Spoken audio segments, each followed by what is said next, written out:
we had more turnout. We've got a lot of food, so anybody that wants to be out there, come in a little bit late, that's fine to come in late. We're going to use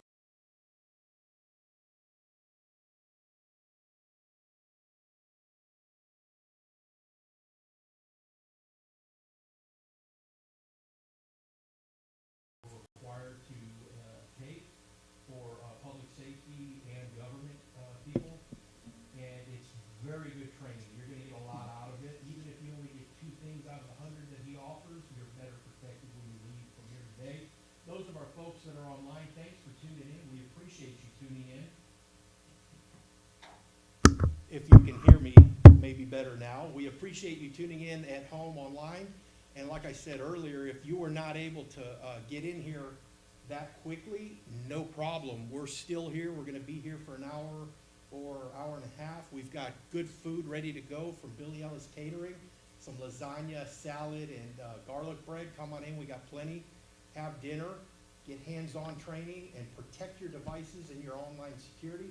Without further ado, I'm going to present David O'Falter. He's with our network security in the police department, and this is his training.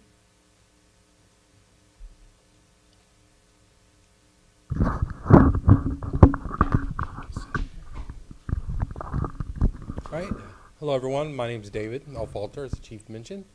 And for everyone here and everyone at home, we're glad that you showed up and here to learn a little bit about how to secure yourself in your technology.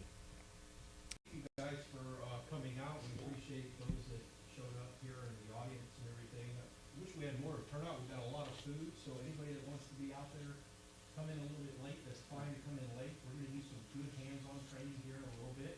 So you're going to want to have your devices available so that we can actually work you through some of the exercises, make sure you're protected. Simple things to keep you safe online. My name is Eric Fletcher. I'm the police chief for the city of Aransas Pass. And I'm going to introduce my IT manager here, David O'Falter. He's the network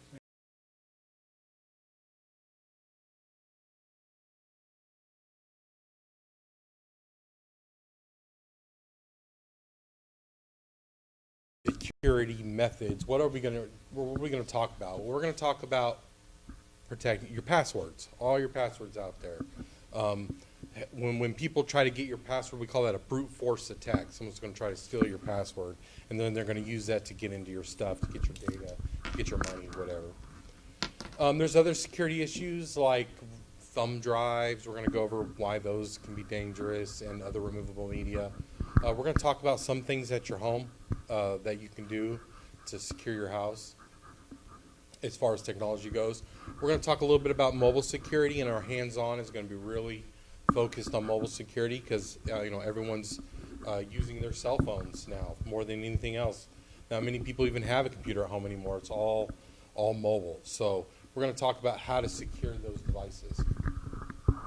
And then we're going to talk about security on the internet. When you're browsing around the web, what should you be on the lookout for? What are some things you should know there? We're going to talk about the deadly P's. Those are things that will likely get you hacked. And then we're going to talk about social engineering. So what social engineering is people trying to trick you. That's all it is. It's a fancy word, but people are just trying to trick you. It's fraud. We're trying to trick you out of your money, out of access to your computers, or to get you to install something dangerous. That's what that's about. So first, passwords. This is a list of simple passwords. These are actually the most commonly used passwords out there. If you use one of these passwords, you need to go change it right away. It's already been hacked, most likely. So, but these are all basic, but these are when a study was done, and these are the most commonly used out there right now. So how do you create a good password? So we got, the problem is we have all these technology items, right? You have email, bank accounts, different things, social media accounts. You have all these technologies, and they all require a password. And now you got to remember all these passwords, and they got to be complex, so they can't be easy. So it makes it really hard. So what can you do? Well, one, you don't want to use names of personal information, and I'm going to explain why. So how that works is a hacker is going to use a tool to get your password. And the first thing that tool is going to do is look at you at you on the internet. So they're going to look at your Facebook, your social media account, and they're going to take every word you have typed in on there, and they're going to put that in the tool. And then it's going to look to see if any of those words are your password. So if your password is a relative's name, like a kid, a date of birth, or anything like that, it's going to figure it out because it's already there plain as day on your social media profile. That's the first thing they're going to do. Once that doesn't work, they're going to just use like an algorithm. They're just going to try every combination possible until they figure it out. So first thing, don't use anything personal. And right away they're going to find that. Second is we want to make them complex so when they go to try to figure your password out, it takes so long to do so that it's just not reasonable for them to try to get that. So one thing, so again, if you are using personal information or using stuff like dictionary words, one strategy is to change some of the numbers and letters for characters. Like I have here, you can use the @ symbol for an A or a 3 for an E.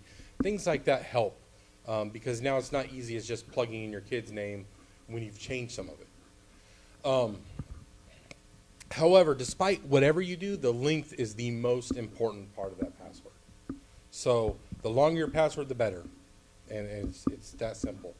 And not only is it better, but it's exponentially better. And I'm going to show you an example of that here in a second. But just making each, if you just go to home or the people at home, if you take all your passwords and just add 3 characters to them, it's going to make your life so much more secure.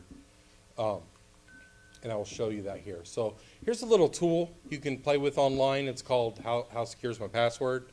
Now, I wouldn't put a real password in there. Who knows what they do with them? They probably just sell them to criminals. But it's fun to play with. So here I put an example password. I used what is considered in our industry as a complex password, which is 8 characters, an uppercase, a lowercase, a number, and a symbol. As you can see, a hacker using one computer could break that password in 3 days. So that's using what's considered a complex password. It contains uppercase, lowercase, number, and a symbol. Now I took that same exact password and I just added 3 characters to it. I added 2 letters and a number. And that went from 3 days to 4,000 years for someone to hack with one computer. Now, keep in mind, hackers don't use one computer. They use thousands of computers. That's actually what they're doing. They're installing viruses on all these computers that take them over and allow the hacker then to have access to use that computer in another attack. So they're not using one computer. But for the purpose of this, just to show you the difference, 8 characters, it takes 3 days. 11 characters, 4,000 years. So just imagine what 15 characters will do, or 20. So that's why the length is the most important thing. It adds that many more combinations. It makes it that much harder for a hacker to get. So here's some tips on fixing password problems. Number 1, don't share your passwords with anyone. No one from any of the things you use, no one from Facebook is going to call you and ask you for your password, or from your bank, or from whatever email service you use. No one's going to call and ask you for your passwords. Don't share them. I would go as far as say don't even share your passwords with people that you know. Keep your passwords personal and protected. Don't use the same password everywhere. So this can be hard, I know, because we, like I said, we all have tons of accounts, right? All this different stuff, we got to remember different passwords. But the thing is you don't want one password to get taken and then all your stuff is vulnerable. If someone does get a password, let them only have access to that one thing. So that's why we want to use different passwords everywhere. Now, that might be hard, but there's some strategies you can use to help you out. You can have like a core password that you use, but then change it a little bit on each thing, so that way it's different. That way you have to know that different thing. But really the best way is to use a password manager. So there's software out there called a password manager. Actually now Apple and Chrome and Google both have built-in password systems. They're better than not using one. I'm not saying that they're the best out there, but they do offer some security where you can make really complex passwords and make it remember it instead of you. These are some other ones out there. Most of these are not free. LastPass, the one in the middle is 1Password. But Bitwarden, which is in the top right, is free. It's free to use. Well, I should say it's free to use personally. If you're going to use it for a business, there's a fee. But if you want to use it just for yourself and your family at home, it's absolutely free. It works just as good as the others, and it will help you secure your password. It will even help you create passwords, long, complex passwords, and then you only have to remember the password to it, instead of having to remember all your passwords. Again, it's free, easy to use. There's an app for your phone if you want it. That way you can have your passwords wherever you go. It also will work on your phone if you need to enter a password while you're on your phone. It's a really good option. These other options are great too. I've used a few of them, and they all kind of work the same way. So other security concerns. Removable media, so thumb drives, hard drives, and stuff like that. The best thing I can tell you about those things is be mindful of which ones you use. When I say that is be mindful, only use your own. So go out and get yourself a thumb drive, and if you need to carry stuff around with you, and that's the thumb drive you use. Don't use other people's. If you go to a trade show and someone's handing them out, don't use those. You don't know. What hackers like to do is they like to go to trade shows, and they like to get all those thumb drives and then take them back to the hotel room, install viruses on them, and then go put them back in the bowl. And then when all the people, the trade show, come by and get their free, thumb drive from that company, it has a virus pre-installed ready for you on it. So keep in mind, if you need to use a thumb drive, an external hard drive, or anything like that to store your pictures or whatever you want on it, use one that you've purchased and you know is safe. The one thing people don't think about is their phone, right? Your phone can act as just like a thumb drive. If you plug your phone into a computer, it's going to act just like if you plugged a thumb drive in a computer. It can move files between the computer and the phone and the device. So your phone, what makes your phone even more dangerous is your phone might be infected with a virus that doesn't really impact your phone. So you have a virus on your phone, but it's not for iOS, so it doesn't do anything to your phone. But as soon as you plug it into a Windows computer, and then trust this device, it then uploads that virus on a Windows where it does do the damage. So the best rule of thumb is don't charge your cell phone anywhere but a wall outlet. That's the best thing you can do. Don't plug it into a computer. I know it's convenient. Maybe you have a desk and you have your computer there. It's easy just to plug it into charge. You're way better off using a wall outlet. That way there's no data transferring back and forth, no risk of moving that data onto your computer.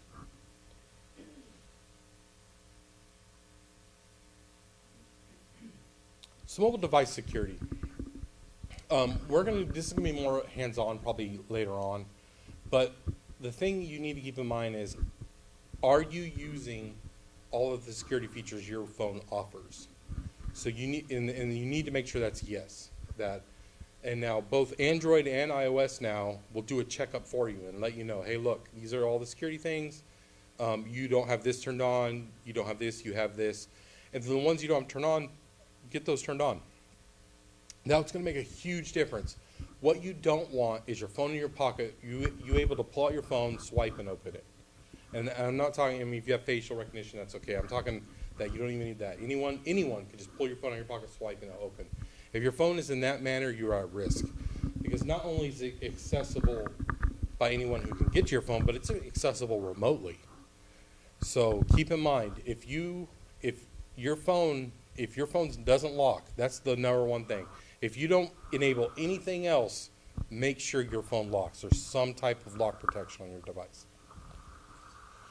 Keep in mind that your phone is also, almost everything you do is on your phone. You probably have your bank accounts, you probably have your email, you probably have social media. If someone has access to that, they have access to almost your entire life. So if anything else, your phone needs to be secure. So securing your home, we're going to talk a few things about your home. Number one is defaults. So like you go into Walmart and you buy a Wi-Fi device and you come install it in your home. By default, it's going to have a username and password and all that things set up. The thing about it is people who want to do damage, who want to attack you, know those defaults. So they're going to drive around town waiting for them to see the default Wi-Fi name. And when they see that, they're going to try the default password, and now they're on your network. And then if someone's going to hack the Pentagon, they're not going to do it from their home. They're going to use someone else's network, so that way it can't be traced back to them, and that's how they do it. guest Wi-Fi. So if you come to my house, or even if here, though if you're using the Wi-Fi here, you're actually not on my network or the city's network. You're on a guest network. And almost every Wi-Fi device that you buy, whether it's one you got from the cable company or it's one that you got from Walmart, it's going to have that feature built in. A lot of them will even help you set that up, and you want to do that. When people come to your house, when guests come to your house, give them the guest Wi-Fi. The reason that is it keeps them separated. It keeps all your stuff on your side and all the public or the guest stuff on their side. That way they can't get to your stuff. So set up those guest Wi-Fis. Lock your computers even if they're at home. So like I said, hackers aren't really, nowadays they're not trying to do it from your house. They're doing it from China or somewhere else. So keep your computers locked even if they're not used. Even if you're like, well, no one comes in my house. Well, people can still access your computer remotely. So make sure you have passwords and stuff on your computers, even if they're inside your home. Monitor and control activity. So this is more for, I like to talk for parents and stuff. The internet can be a dangerous place. I'm not used to having a cord. Trip myself. Internet can be a dangerous place, and it's not necessarily safe just to let people loose, especially young children and stuff on the internet. So there are a lot of tools out there that can help you monitor what's going on the internet at your house, what people can access and stuff like that. There's almost a lot of the Wi-Fis you buy now, like a lot of the home Wi-Fis have features built in. There's products like Disney Circle that you can plug into your network, and it will allow you to restrict where people can go, and it can allow you to monitor that so people aren't doing things on your internet that you don't want them to do. So on the internet, now we're going to talk about on the web. When you're browsing around the web, what do you need to know about the internet? We're going to go over just a few simple concepts. The first one is the difference between these two things. So if I'm on the computer and I click in the address bar up top, it's going to show me every website I go to is either going to have HTTP or HTTPS. And I'm not going to really get into what all that stands for. All you need to know is S stands for secure. And the rule of thumb is if it doesn't have the S, you don't type anything. So if you go to a website and it requires you to type anything, like your name or enter any kind of data at all, it needs to have the S there. If it doesn't have that S, treat it as read-only. I can only look at what's there. I'm not going to type. I'm not going to do anything else. It's read-only. What that means basically is if the S is there, everything you type on your computer is jumbled up and sent over the internet, and it's unjumbled when it gets to wherever the website is. So that way, everywhere in between you and that website cannot see what you're typing. When the S is not there, it's plain. Everything you type goes over the internet just how you typed it, and they can just pull it out of the air and grab it and look at it just how you did. So if you're entering your bank account number and there's no S there, everyone between you and that server, which it could be across the country, maybe even the world, can see what you're typing. So keep that in mind. Only type things if there's an S. Now, browsers, modern browsers like Google Chrome or Chrome, Edge, Firefox, they go a little bit step farther. They'll show you a lock saying, hey, this is secure, you're safe. They're just letting you know that, and to kind of simplify it, they're letting you know that not only what you're typing is secure, but we've kind of taken steps to verify that these people are legit and that they're who they say they are. Now, if you go to a site and you see not secure, there's something wrong. And usually what that means is you might be secure. That S, I blinked this out here because it was something sensitive, but if the S was there, so meaning, yes, everything I typed is secured, but they're saying we don't know who this is. This could be anybody. This could be someone pretending to be a Wells Fargo, so you need to be cautious. So the best thing I can recommend is if you see this, unless you know for sure it's okay, don't proceed. Just leave. Most likely you're either at the wrong site, you've typed something accidentally, or the company's having a problem that they need to fix. Or it could be someone that's made a website pretending to be someone they're not. So Keep that in mind. If you see this symbol where it says your connection is not private, it says not secure up top, stop and before you go anywhere else. Yes. It's important too, new updated stuff, just so you guys know. With that is, in some of your search results, when you're searching on Google now, there are imposters that have developed ways to use symbols that look like letters or numbers in a URL, and they've hijacked Google ads and stuff like that. So you may see an ad pop up or presented in your search results, and that ad could be malicious. That's where you might see something like this. So it's very important to adhere to that rule, one. And two, what I often do is I never click on the ads. I scroll down until I'm past the ads, like on a Google search, and then I look for the actual website or whatever it is that I was searching for, because it's a lot safer right now. They call it like ad hijacking or whatever. They're creating imposter websites with symbols that look like the letters and really are not the letters. So very important information. Good info, David. And another thing while we're talking about ads, let's say you do see something on an ad that piques your interest.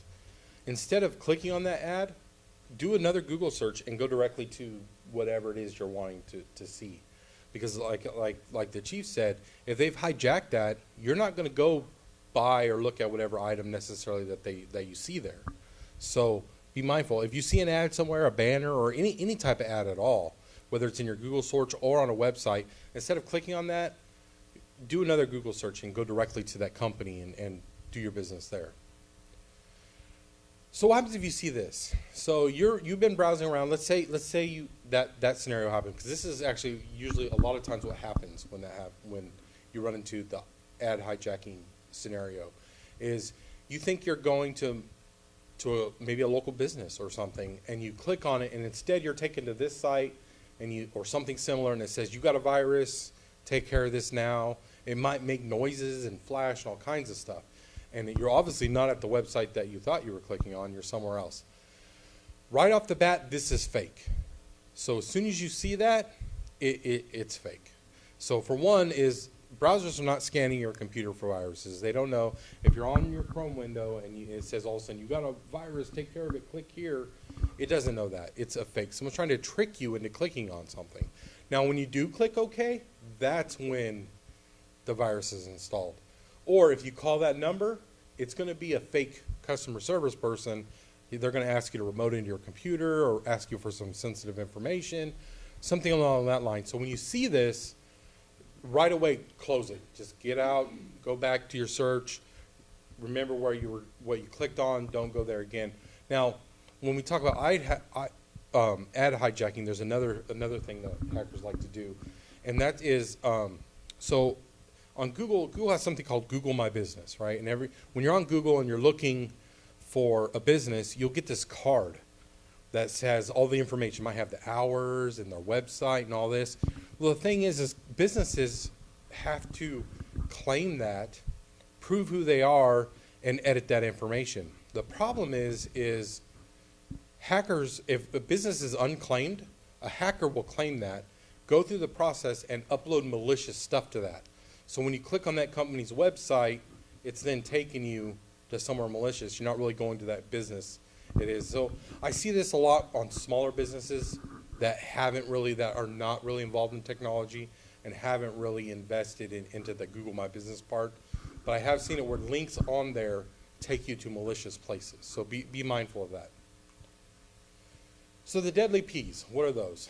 That's pornography and pirating. And the reason why I want to mention these is because these are a sure way to get hacked.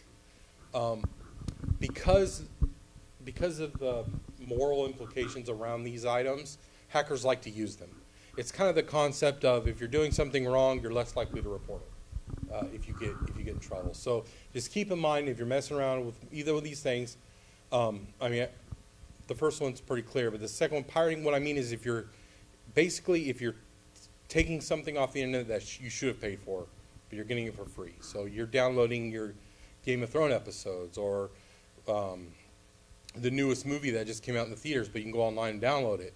That's pirating. And hackers like to use those avenues to install viruses because, again, they know you're not likely going to report it because you were doing something illegal to start with. One thing I'd like to bring up, talk about pirating is a lot of people don't know what what they're doing is pirating. And where I see this a lot has to do with the Amazon Cody stick thing, and I like to always bring this up because it was so prevalent for a long time. But if you, a lot of people were going and buying Amazon Fire Sticks off Amazon. They would take them home, and they would install an app on it called Cody, which is a media server app. And then they would,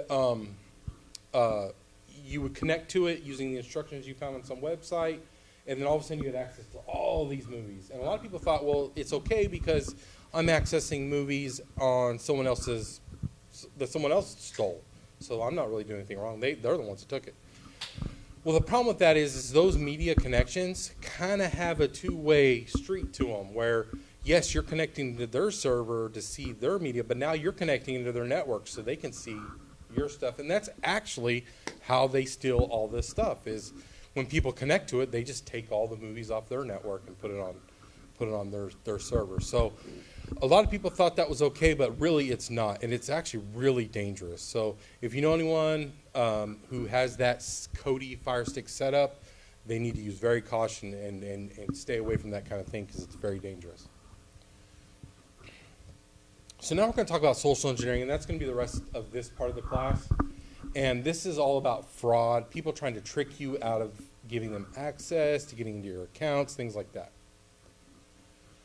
So what are the different types of ways people do this? Well, they'll do it any way they can. One is email. Email's big, especially for businesses. Email's probably the biggest avenue of attack. You have telephone. That's phone fraud. People calling up saying they're the Nigerian prince and want to give you money kind of thing. Text messages. So text messages, when I first started doing this, text messages, they all were obvious. Like you knew they were, free shopping spree. You knew they were easy. But people are starting to communicate over text message more than they do by voice or by email. So hackers are picking up on that and are getting more, their text message hacks are getting more involved. And then in person. So they will come to your door and say, I'm here to do something. And it might, back in the day, it would just be fraud. Maybe I'm going to fix your roof or something and how those scams work. But now it might be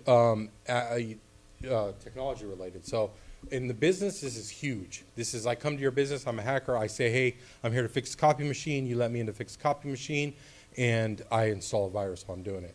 That virus might not trigger for a year. And so you don't know that the dude who came to fix the copy machine is the one who infected your network. So don't dismiss that this all happens remotely. It can happen in person too. So here's a little clip from a movie. The movie is Ocean's 8. And to give you a little backstory of what's going on here is these group of females here are going to heist this event, this jewelry event, and steal a whole bunch of jewelry. And in order to do that, they need to take care of one camera. So they have their hacker person handle that for them. And what she's going to do is engineer an attack to gain access to get that information. Why I like to show this is a perfect example. This is how they really do it, especially for business. Oops, you might have.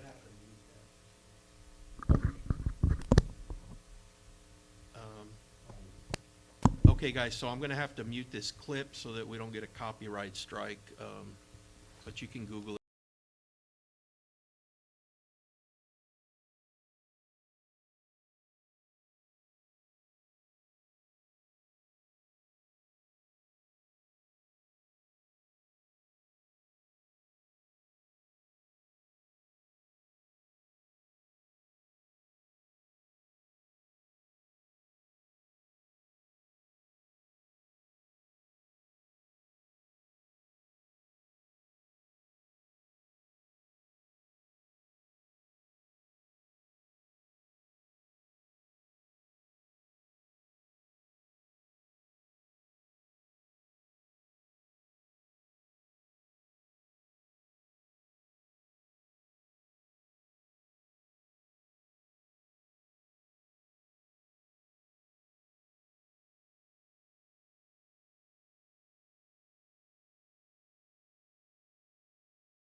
Okay, so back to the video. What I really wanted you to see is how easy it was. One click. That's all it takes. Now, people are surprised by that. Like, how is it so easy? But think about things like, especially now, everyone's probably familiar with virtual meetings. You have Zoom and Google Meet and Microsoft Teams and all these meeting software. And think about how easy those are. You click on a link and boom, you're in the meeting. You can see the people there. You can see their computer screen. Well, it's the same technology. The same thing is being done. One click, they're in your computer. They can remotely control it. They have full access.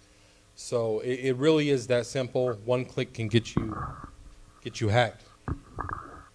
So these are some example of text messages. These are some I just pulled offline for examples. But the first one I like to show because it's related to mail, FedEx.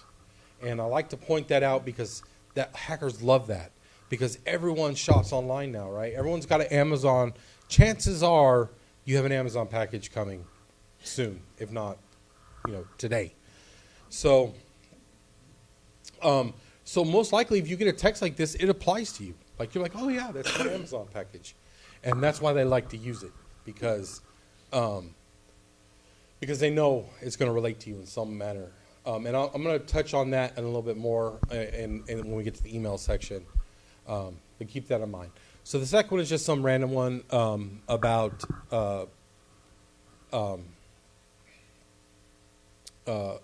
something social related. I got your number from a friend kind of thing with some random link.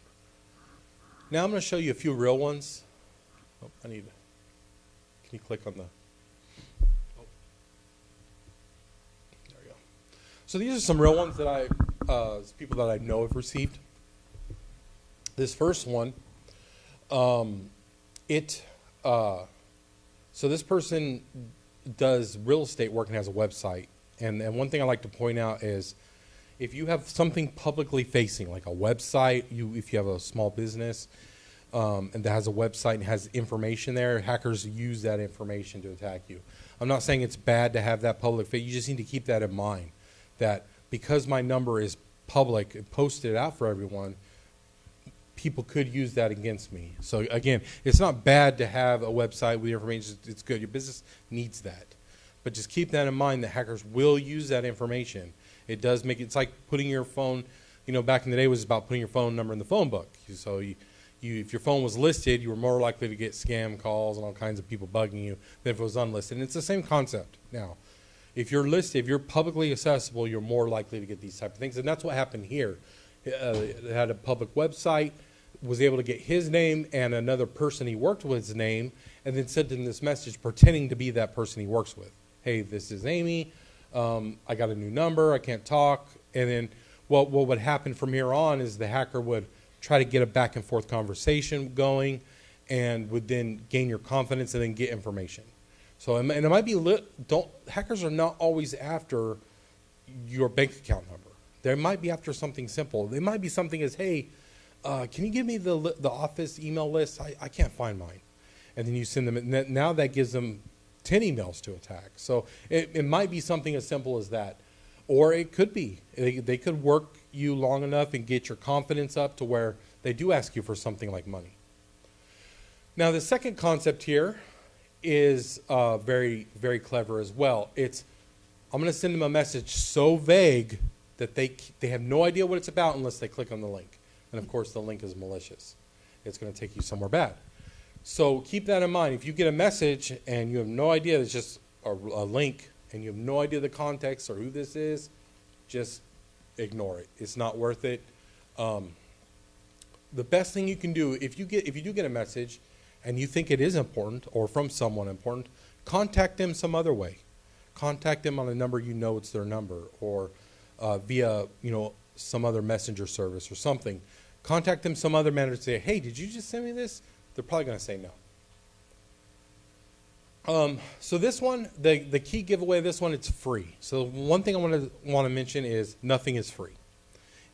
If you get any electronic communications where you've won something or something is free, immediately dismiss it. It's most likely a hack. It's not real.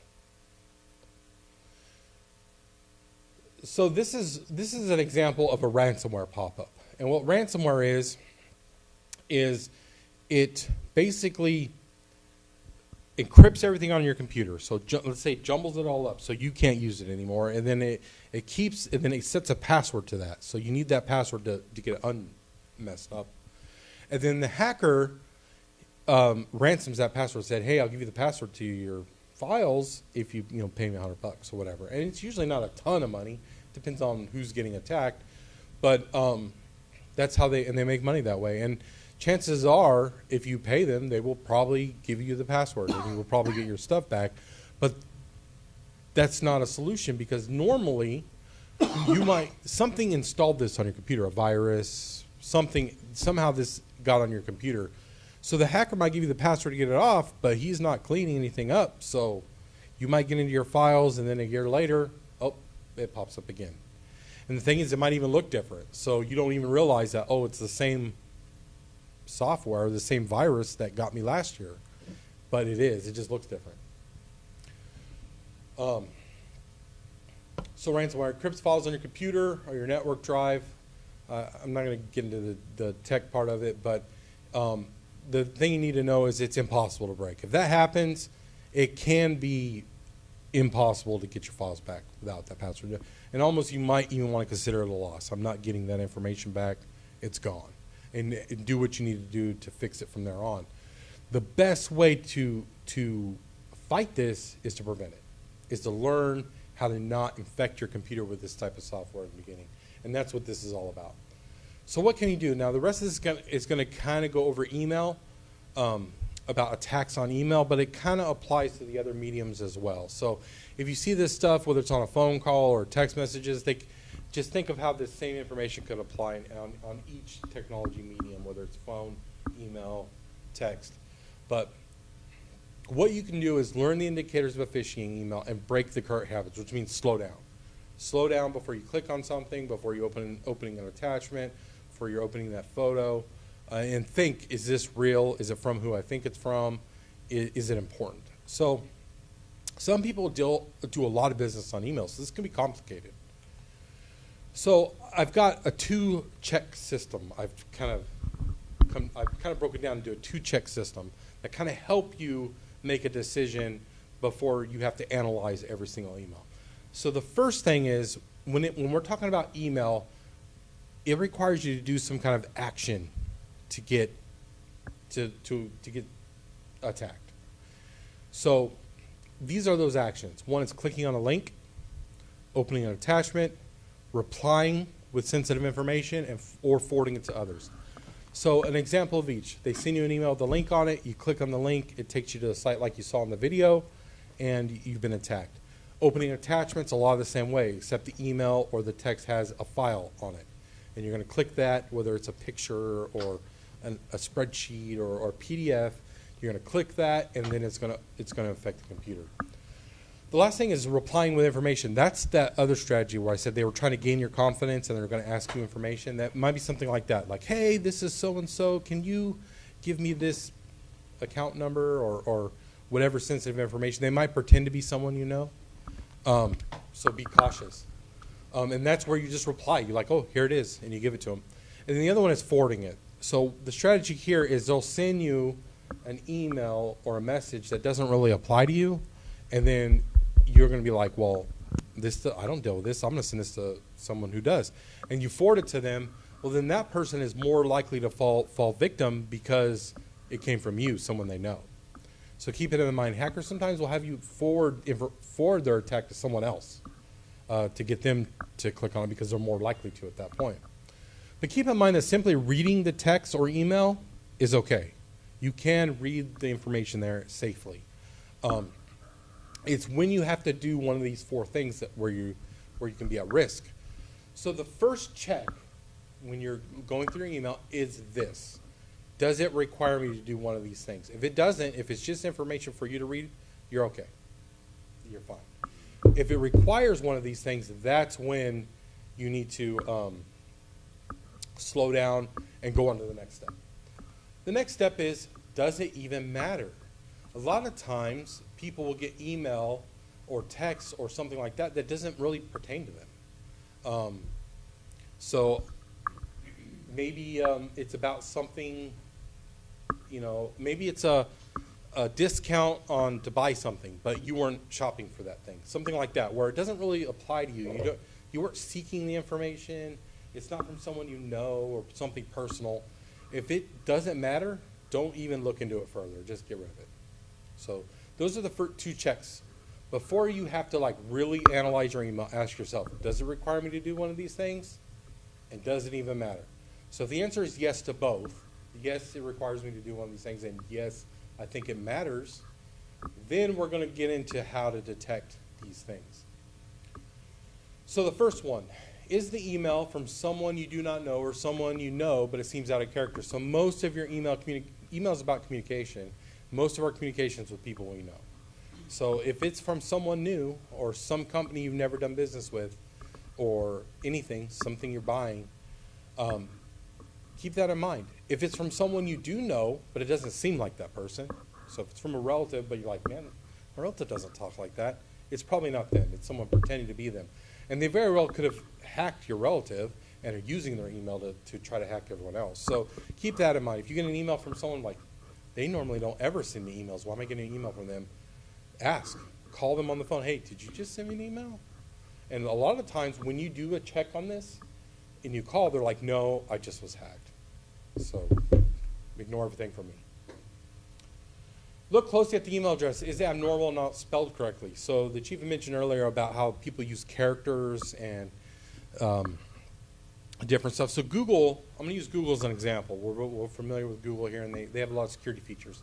One thing Google email or Gmail likes to do is like to tell you if someone is sending email from an email address but pretending to be someone else, like it looks like it's from, they'll tell you that. They'll be like, look, this says it's from this person, but it's actually, it'll say via this email address, which is something different. And that's kind of like a flag to let you know, like, hey, they're saying they're this person, but just be mindful they're sending it from something else. Well, hackers know Google does this. So what they do is they will make a new email that looks like the person's email, but they'll change a character in there, one little character in there, and they'll use something like a symbol, or they use a combination of letters to make it look like it's that person's email. It's not. So pay attention to the email. Make sure it is from the person who it says it's from. Is this easy to a lot of people? So a lot of hackers, they buy email lists on the web, right? They'll buy a list of like 20,000 emails, and they'll just send their attack out to all 20,000. And sometimes they're just CC'd to a lot of people. So if you get an email and it just has all these people it's going to, that's a red flag right away. Be like, why? What is this about? Why are they getting? Especially if it's going to like 100 people and it's personal related. You're like, why is this going to 100 people? Why are they all getting this information? So if it's CC'd to a lot of people, you don't know who they are, that's a red flag. Was email sent at an unusual time? So think about time zone stuff. When, again, a lot of these texts come from overseas and different time zones. So the emails might come in at 3 a.m. because it's normal time for them there. So if it's from someone you know and it's at 3 a.m., like, why are they emailing you at 3 a.m. in the morning? That's a flag. Was the email sent on an unusual, we already just talked about that. Is the subject vague or does it match the body of the email? So like I showed you with the text, a lot of times they'll just be vague. It won't give you any information. It forces you to click on something to get information. And that's because they want you to click on that. So if it's overly vague, just get rid of it. Does it contain excessive, so the subject line. So hackers also know that you got to do those 4 things, right, to get attacked. So what they like to do is make their subject line like real flashy, so you click on it. Because if you never click on it, you're never going to fall victim. So pay attention to that. If the subject line is like crazy, has punctuation, emojis, things like that, pay attention. It's flashy for a reason. Is it a reply to something you never sent? So another thing is hackers know you are more likely to communicate with them if you think it's a reply. So what they'll do is they'll make it look like a reply by putting RE in the subject line, even though it's not a reply. So pay attention. If you get that back and you're like, I don't ever remember emailing them, that's because you didn't. Does it urgently encourage you to take an action to avoid some type of problem? So The faster someone can get you to act, the less likely you are to slow down and think about it. So if an email gets you emotional or makes you in a hurry, that's when you actually need to slow down. You'll be like, why is this? You know, it might be something like, if you don't pay this bill, we're going to close your account, or we're going to report you, or, you know, and I'll give you a deadline, things like that. Or it might say urgent or anything. But if it's making you act quickly, it's so that you'll act before thinking and fall victim. We talked about this a little bit earlier, but if you won something or you're getting something for free, it's most likely malicious. If nothing else, it's going to be spam in some shape or form. So nothing's for free. The only thing you win is a chance to get hacked. So that's a huge flag. Is the email referencing compromising or embarrassing content of someone you know, or you or someone you are close to? So again, this is the emotional thing. This is to get you upset, so you click on it, or worried. They might say they have, you know, compromising photos of you. They might, it's like blackmail related in some way. They've caught you doing something wrong. Anything like that should be a flag right away.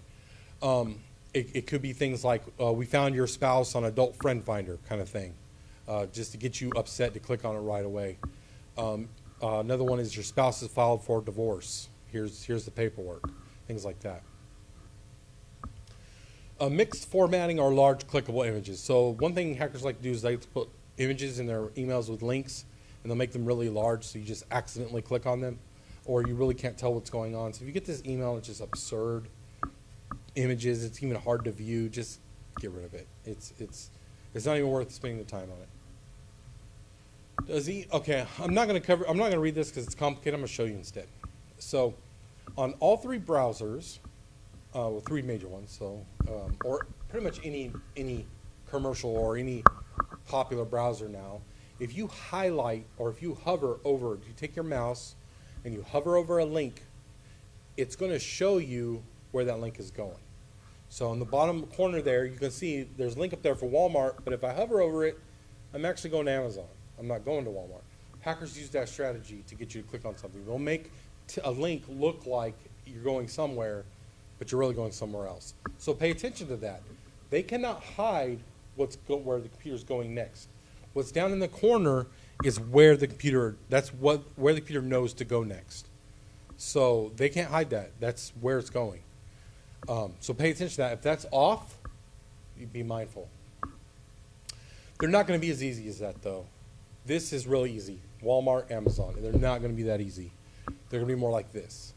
So what they've done here is they've made the Bank of America website up on top. That's the real site. That's what would be in the email. But when you hover over it, you get what's on the bottom in the corner. And what that, if you look, the M has been replaced with an R and an N. And that's because when that's really small in the corner, an R and an N next to each other look like an M.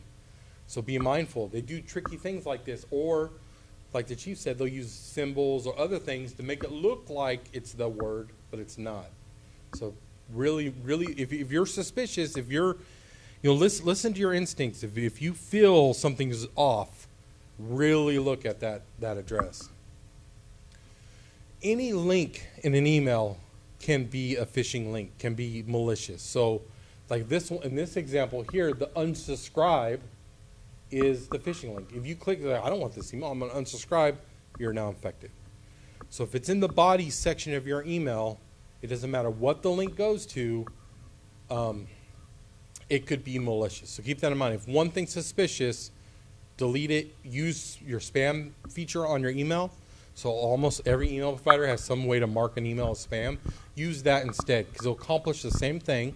It'll stop you getting email from the sender while keeping you safe from clicking on a link that doesn't really unsubscribe you. It really infects you instead. So attachments. The main thing I want to say about attachments is they all have the potential to be bad. So it doesn't matter if it's a photo, if it's a PDF. Just because it's a PDF doesn't mean it's safe, or a photo doesn't mean safe. Almost any type. They used to say text documents used to be safe, but now they're saying even that can trigger certain things. So keep in mind that any attachments, don't pay attention to the file type. It doesn't matter what it is, it has the potential to be bad. So to recap, the only thing you want is a chance to get hacked. Use longer passwords, or even better, a password manager. And you can read your email. That's okay. You have to take action to become infected. That's clicking on the link, opening an attachment, replying with information, or forwarding it to others. Now that's mainly the end of the class, but I wanted to talk about one other topic that I didn't have a slide for, and that has to do with your accounts. So I'm not here to teach you guys tech jargon or advanced security stuff. I'm going to give you some basic information to help you secure yourself, maybe your business, or whatever it is, to help you stay safe, because attacks are prevalent. They're everywhere. No one is safe. So this is good information for everybody. So what are we worried about? If we're not worried about teaching you advanced technology, security methods,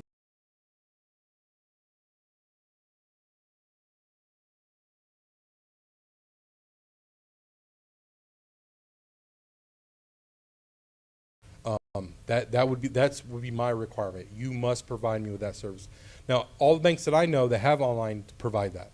So if that's, a lot of them even set it up by default now. Hey, put in your phone number. We're gonna text you a number, maybe a 6-digit number every time you log in. What that does is, even if someone gets your password, they'll put in your password, your username and password, but then they won't get that number that was sent to your cell phone, so they still can't get in. So it's like a 2-check system. So I want to bring that up, that no matter what system you use, if it's sensitive, which keep in mind that your email is probably just as sensitive as your bank, because chances are you could probably reset your bank's account's password using your email. And that's the same across the board. You can almost any account you use, you can reset the password using your email. So your email really should be one of the most secure things you have, especially if it's the email that you use for banks and things like that. So I wanted to talk about that. I didn't really have a slide. A lot of us kind of take it for granted. That's something that we use. But I want to make sure you guys are aware. If you see that, 2-factor authentication, advanced authentication, it's not to make things inconvenient. It really does protect you that much more. One thing I would like to add is, if you have advanced authentication and you get a notification saying, "Is this you?" If it's not you, don't hit OK, don't hit accept. Yeah, if you didn't do it. Because somebody else might be trying to log in. And if they did, chances are they probably got your password right, so you might want to consider changing that password. And most messages will tell you that. They'll say, if you didn't request this code, please change your password. But by default, yeah, if you got a code and didn't request it, change your passwords right away. And all of them require you to log in with a username and password with authentication. That's called authentication. Now, and you probably ran into advanced authentication before and didn't know it. And what that is, and if you use that password on other things as well, you need to reset all of those things, because they all are now compromised. But that's all I have. You need to reset all of those things, because they're now to help secure. We'll kind of go over the steps to help you secure that. Like I said, Android and iOS now, if you have a modern device, we'll kind of walk you through that. So we're going to show you how to walk through that process to secure those devices. And then also, if you have accounts you want help set up, like the advanced authentication you're not sure of, we can help you with that. Or any other questions you might have. So it's kind of going to be open for the next hour for us to just discuss things. Now, I know this class is usually a 2-hour class. We kind of rush through it a little bit more than others. We do have an annual Citizens Academy where I go into more detail. This is the same class I give it there, but it's a more detailed. I get into a lot of examples and things like that. So just keep that in mind. Thanks, David. Some good information. What do you guys think? Pretty good stuff, right? Yeah, so we have some flyers here too, since you guys showed up, that we'll give you. They're from FEMA, but it'll be like a little reference that we can hand out. And anybody online that wants that, we can probably shoot a link over and share that. But let me just go ahead and hand these out. The other thing is, who has an Android phone in here? Excellent. I don't like Android either. No, I actually do. I love Android. I love Apple.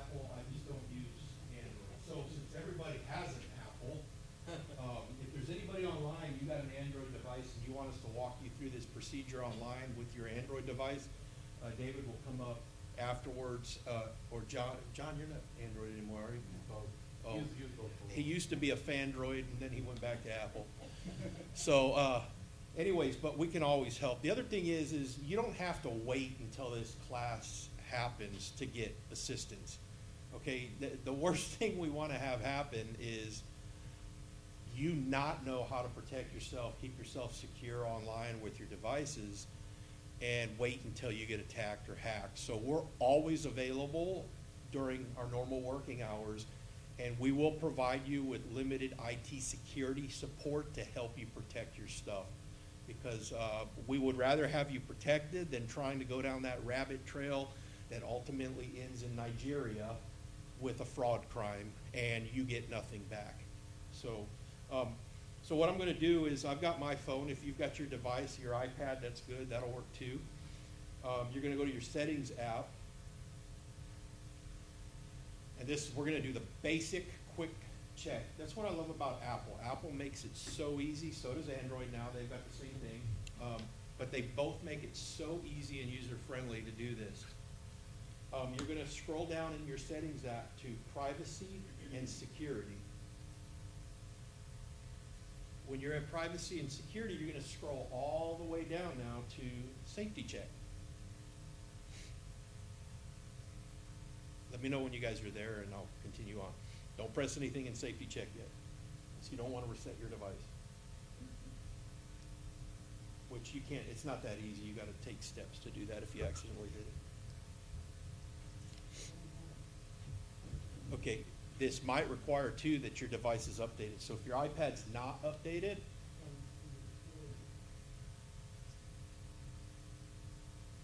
so again, you would be under settings, privacy and security. Yeah, check her update. General software update.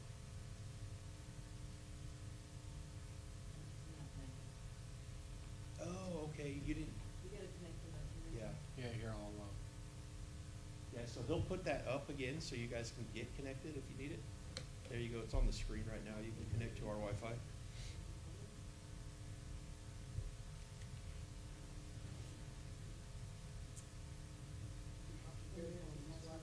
No, you can use your own internet, but if you need Wi-Fi like she does for the iPad, then you can connect to our Wi-Fi. It's only set up for this event, and then this Wi-Fi will no longer work.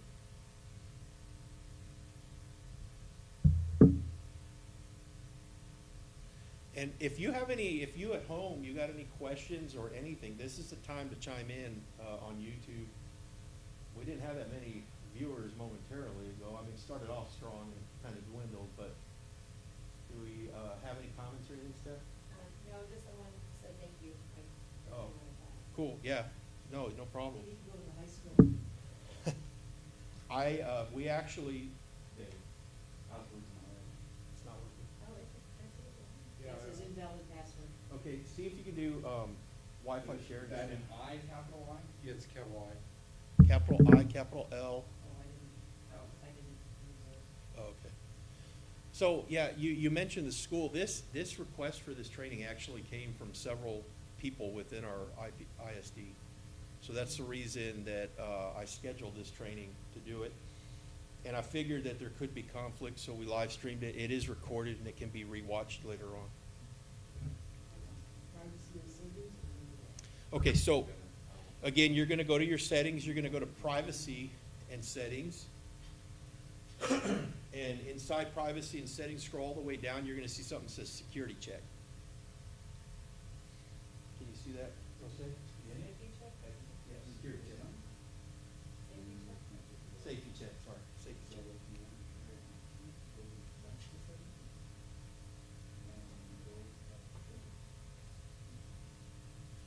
Yeah, most of the iPhones update automatically over time, so that's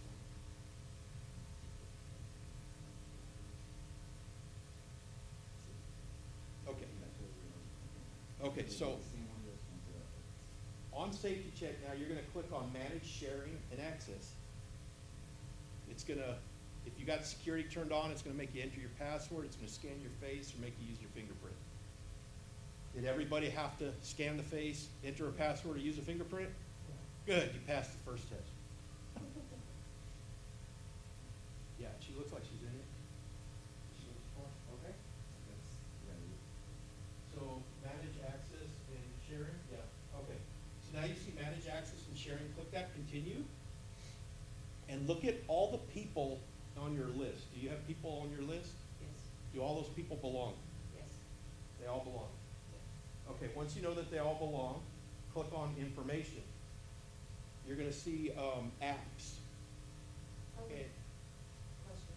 yeah, So I see like my daughter's on there twice, and it's, I'm guessing that's something I should have closed on the old phone, maybe, because it doesn't. it could be, yeah, does it, on your daughter, does it show, what the other thing is? It says what? Shared notes, Okay. What's the other one say? shared notes. Oh, both of them? Stop sharing. So that could be that she had two Apple IDs. Share your location. The name's the same, but two different Apple IDs, so one of them's valid, one of them's not. So we can look around a different way and figure out which one is, we can pass that through. I see the one that has her current picture for. Yeah, mine's the same. I don't share my information with anyone. University, we can't go. I could share I share with them. Okay. So everybody that's seen people belong, right? Yes. Okay, everybody, then you click information. On the top, you'll see a little submenu there, information. That's the information that you're sharing, that your data is being shared to those people through. So like Find My, When the people receiving location. yes, so those are the people you just looked at. Yeah. So if you say that they are okay, then they are okay. It's just showing you what app is sharing that location with those people. So if you're all good on that, then you're gonna click, skip, because everything's good. If you're eliminating somebody, you will select that somebody, and then you're gonna have to eliminate them. You'll click the next, and it will remove them and go to the next screen. And if you don't have anyone, then it's gonna hit continue. Yeah. So we're going to step one complete, you should see, right? Great, easy. Click continue. Now we're looking at apps. These are apps that are looking at or using your information that you've authorized to use your information. If you click the little eye bubble next to that app, that eye bubble will tell you what information you're using. So look at all those apps, make sure that all those apps, one you should have on your phone receiving information. Two, if you wanna see what they're using or seeing that you've authorized, click the eye bubble. And then three, if they don't belong, remove them. For example, one of the ones that I used to use that didn't belong was Hikvision. Hikvision's a security camera system, and they are on, if they're out of the country and the equipment comes from out of the country, they are on the US ban list, basically, where you can't import them anymore into the US. You have to So use, if we stop the application access. yes, you would hit the little circle on the left, the little radio, they call it a radio Yep, button. Yep. So then you can select first, select all the ones that you don't want to have any access. And then you will, at the bottom, you will click that blue bar that says stop access, and that will continue on. But I would go through everything first and go through the information one if you need to see what it is that those apps are receiving.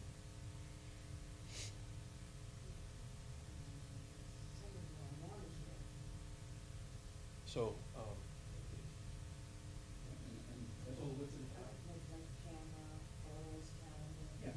Sometimes select those. no, you don't, So I would, you take them off? because you'll eliminate everything. So what we wanna do here is, your photos are being shared to Facebook, Messenger, and this thing right here, right?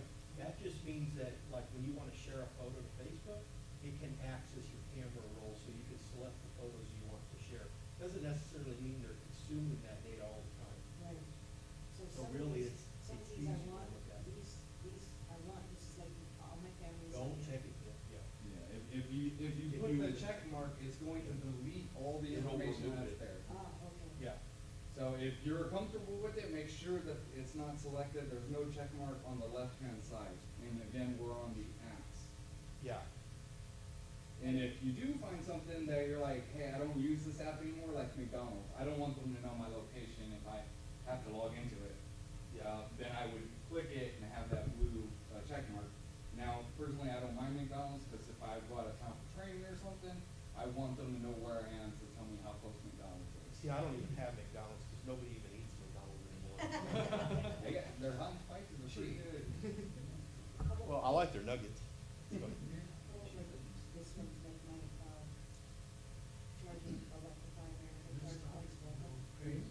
So what it's saying is that it's gathering location data, so that means when you open that, it's gonna find where you are right now to tell you, Gotcha.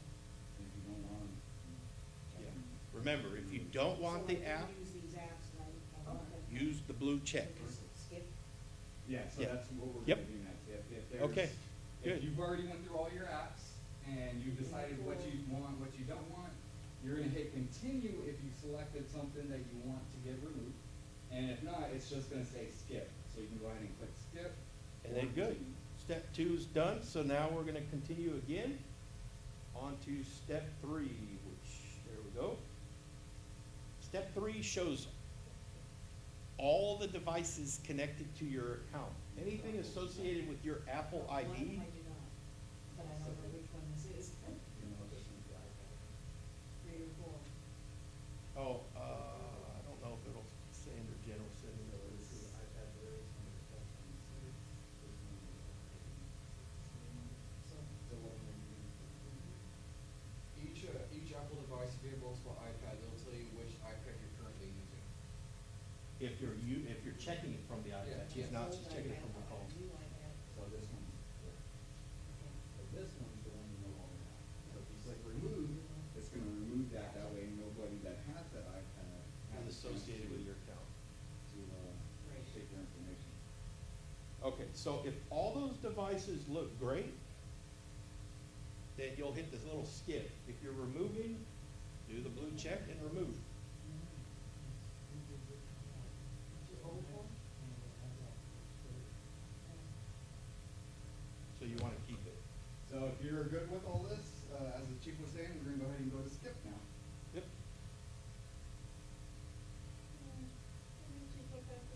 I'm not connected to the manager yet, I don't know what I wanna do. You don't have to, so this Okay, page later right in here. settings, okay, Right. okay, later. Oh, I gotta think about that. Okay, so if we're all next, then it's gonna make you verify your trusted phone numbers associated with your account. SOS.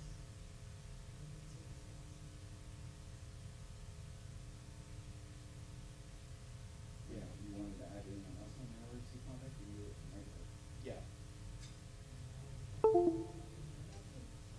Yeah, your emergency SOS is anybody that you wanna be contacted in the event of emergency. Now, how the emergency works, if you see on there, if you have a crash, you're unconscious, it starts notifying people through your thing. So I've got a whole ton of them. It'll just shoot through the list. The other thing to have, if you need it, is making sure that your medical identity and all that stuff's updated. Now, that's not for this class. We can show you guys how to do that, but you have a medical card in your phone. And that medical card is very important, yeah, because what happens is, let's say that you call 911, you're having a cardiac event or something, you call for medics. You call our 911, we have a thing called Rapid SOS. It's gonna give us a pinpoint where you're at on that phone. Even if the phone disconnects, we can still track that device for 10 minutes after you hang up. And all your medical information comes from the device into our system. So when we arrive on scene, if you have a problem with seizures or whatever, you know, EMS has that information as they're showing up on location. So it's very important to have that medical information populated. It works on Android and So iPhone. we can come in later and get that worked on? Yeah, I can help you guys before you leave, take you to that spot, and then you could just go through at your leisure and fill that out. In fact, let me, I'm sure people online might want that too. And we've shared this out before, online. So, yeah, you should, the change your password stuff for the iCloud, unless you're having problems, you're probably okay. Apple, I think now pretty much mandates two-factor, but they take it one step further. So you'll get an alert saying, was this you? You say yes, and then it's gonna make you verify a number or something like that. So you can't accidentally say, yes, that was me, and then the guy on the other end is in, because you can't see the number that's showing up. You have to be by the device. So if somebody's trying to knock you or whatever, or steal your stuff, Apple added like a third layer of protection, which is pretty nice now. So let me find the medical.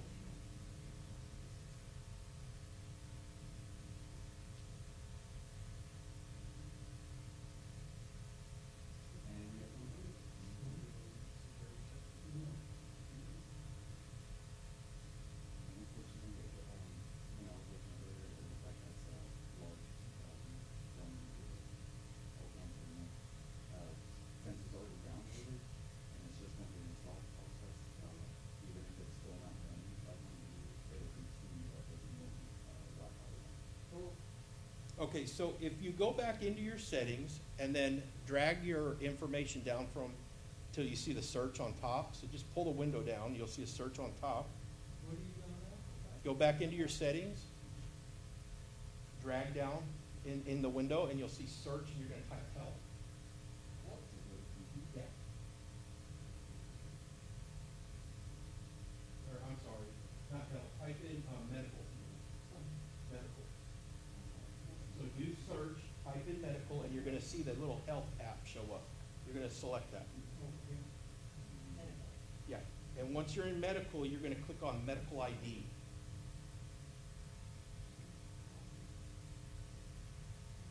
So, let me know when you're in medical ID. Medical ID? Yeah. So when you click on that, I'll show you guys kind of mine. I don't know if you've got anything in yours. No? Perfect. You got basic info. Here's mine, and it shows you kind of all the information that you can put in, all my emergency contacts, and again, all of this stuff comes through 911. And just in case I am dead under my medical conditions, I want them to have a little laugh while they're over my shoulder. So it says, your IQ just increased for having met me, even though I'm dead. I want the 911 people. During emergency call, Yes, yes, correct. Because right now it's off. Yeah, they probably defaulted that. Show when locked enabled. Yeah, show when locked means like if we show up and you're down, we have a way to access that data as well to try to figure out what's wrong with you, and we can see your emergency contacts. Share during emergency call. Yeah. So again, for the folks online, when you're doing that medical stuff, you're going to want to enter all that data in there, and then make sure that you share. At the very end, you tick on the thing that says share during emergency call. Enabled. So that way, you hit edit on the top right, and then there you go.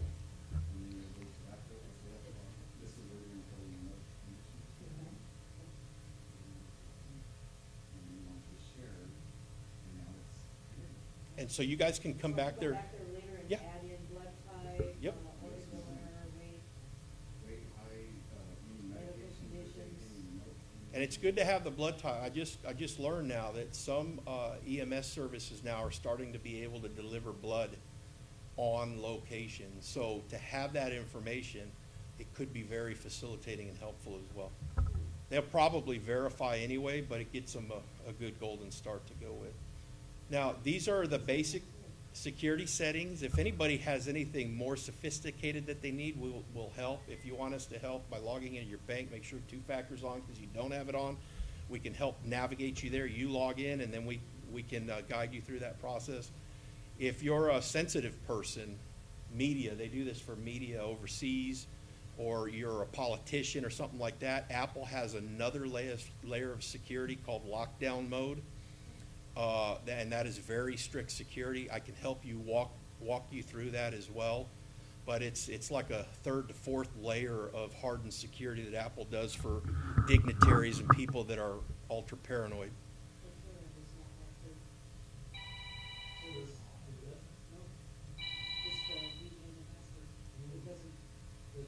Text me a number. Oh, for doTERRA? Forterra, Used to be Campbell. Fort Campbell, Fed Credit.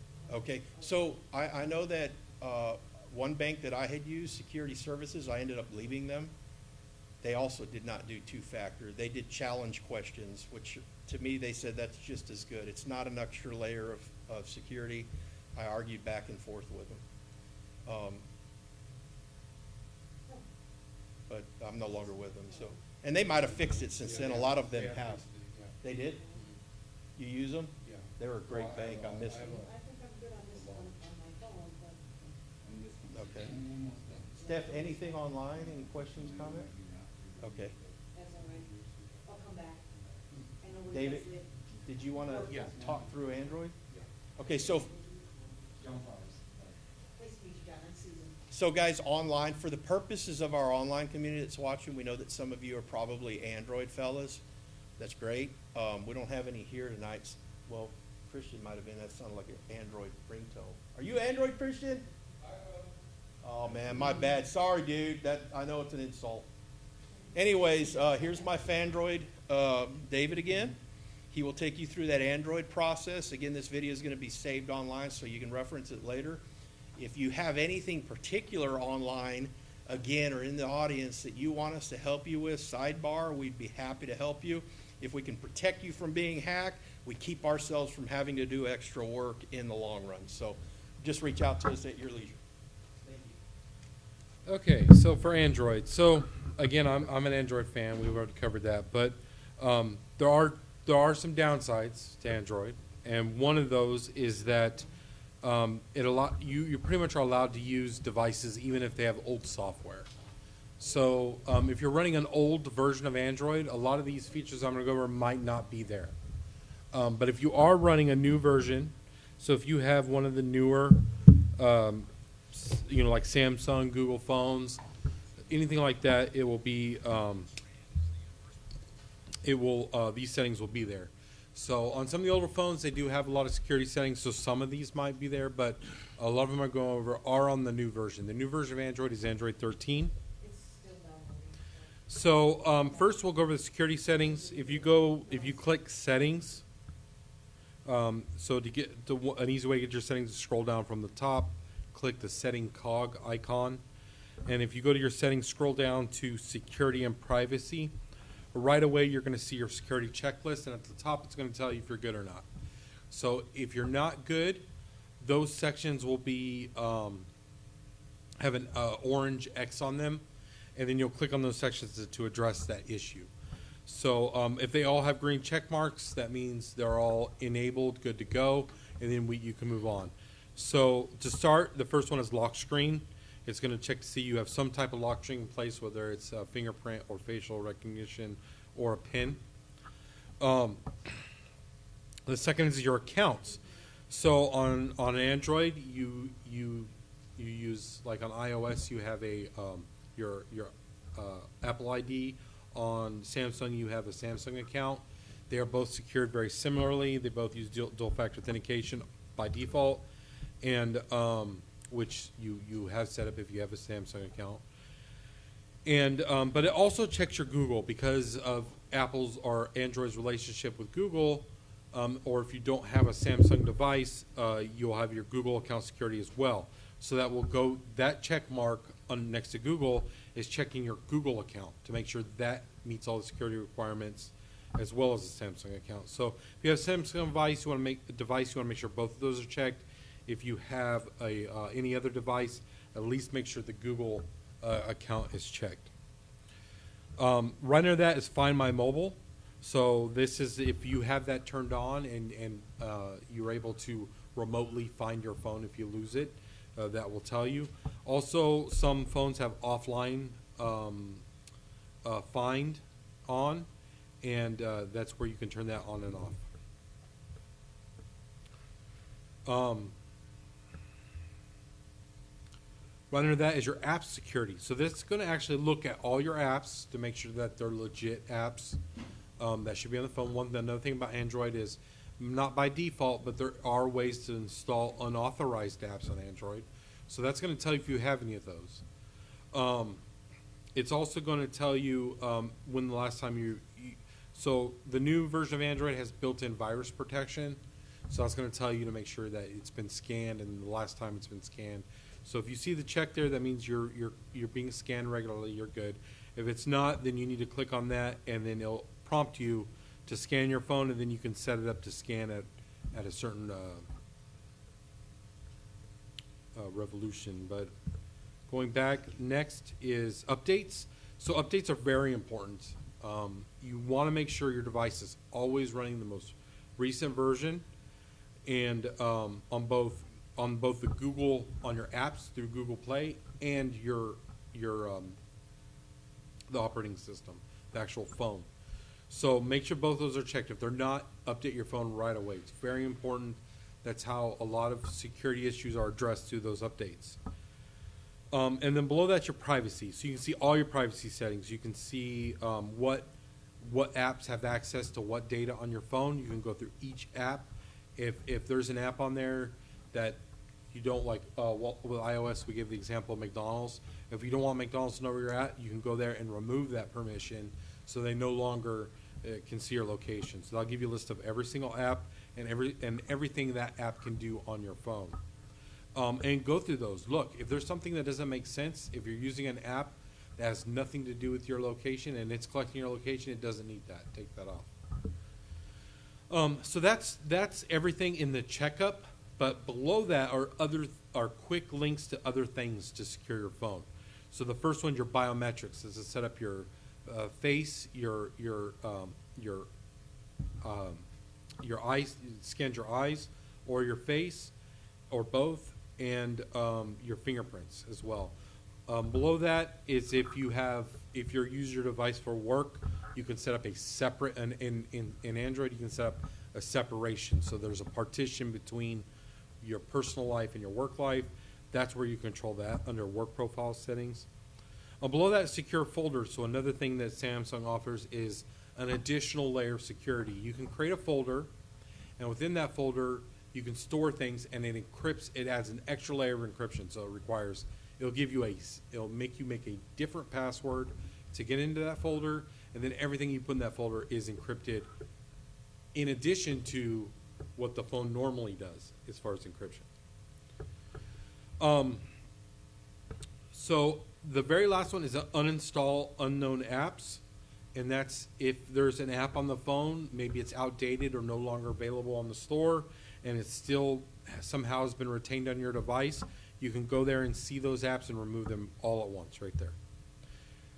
The last thing I want to go and touch up about safety and emergency, because it's we covered it with iOS devices, and that has to do with your medical information as well. It works identical to how it does on iOS, where you can enter your medical information. You click on that, and it has all the fields. You just fill out your information there.